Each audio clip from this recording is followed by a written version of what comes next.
Quel avantage retires-tu à ne pas changer? Il peut arriver qu'on ne parvienne pas à changer les choses.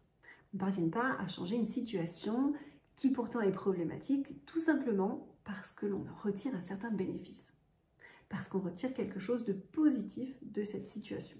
Et tu as bien entendu, les choses ne se répètent pas comme ça sans raison.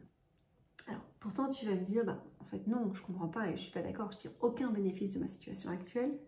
Ça me déprime, je suis crevée, ça me gonfle, je revis toujours les mêmes trucs.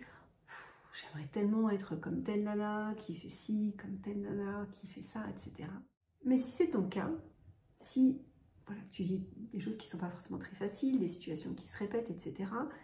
Si par exemple tu te retrouves toujours à devoir gérer tout le boulot de tes collègues absents, si tu n'as jamais un moment pour toi parce que tu dois toujours courir partout et tout ça, mais que pour autant, tu ne parviens pas à trouver suffisamment de motivation, suffisamment d'énergie en toi pour essayer de changer la donne, demande-toi, y a-t-il une raison cachée à ce que les choses ne changent pas? Qu'est-ce qui explique que tu as pu vivre comme ça jusqu'à présent avec cette situation qui pourtant est problématique?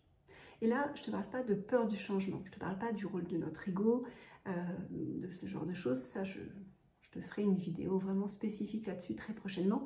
Non, je te parle d'un élément positif que tu parviens à extraire de cette situation, de façon bien sûr complètement inconsciente. Alors, c'est comme si tu mettais sur une balance, d'un côté les bénéfices que tu pourrais éventuellement tirer de la situation dans laquelle tu aurais trouvé une solution à ton problème, et d'un autre côté, les bénéfices de ta situation actuelle.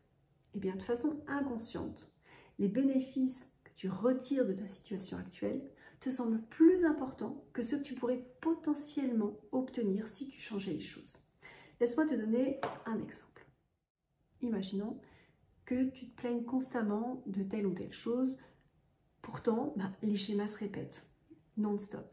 Tu te retrouves systématiquement dans la même situation qui pourtant te fait souffrir. Peut-être que cette situation, elle te permet d'une manière ou d'une autre de te plaindre et en faisant ça, tu reçois de l'attention. Ça vient combler un manque d'attention, un manque d'amour, d'accord, que tu peux ressentir. Et il est là ton bénéfice. Alors, même si tu n'en as pas conscience, c'est pourtant l'histoire que tu te racontes intérieurement, d'accord? Si tu pouvais pas te plaindre, alors tu penses, inconsciemment encore une fois, que tu ne recevrais pas forcément ce genre d'attention des autres. C'est ok, il n'y a pas de jugement de ma part. Bien sûr, il ne s'agit que d'un exemple et la raison ne se situe peut-être pas là, d'accord? Là, c'est uniquement une piste à explorer que je te propose, d'accord? Donc, je t'invite à te poser cette question. Quel bénéfice est-ce que je tire de la situation actuelle? Qu'est-ce que je devrais abandonner si j'arrivais à résoudre ma problématique? Alors, c'est pas simple, je te l'accorde. Voilà, c'est pas vraiment très agréable en fait de se confronter à cette réalité en se posant ces questions-là, mais c'est vraiment un travail qui peut être hyper utile si tu as l'impression que les choses sont figées et que tu ne parviens pas à évoluer. Ce type de questions, on va travailler dessus lors de sessions de coaching, d'accord? Ça te montre d'ailleurs que c'est pas toujours de tout repos en fait un coaching, que c'est vivant, que c'est intense.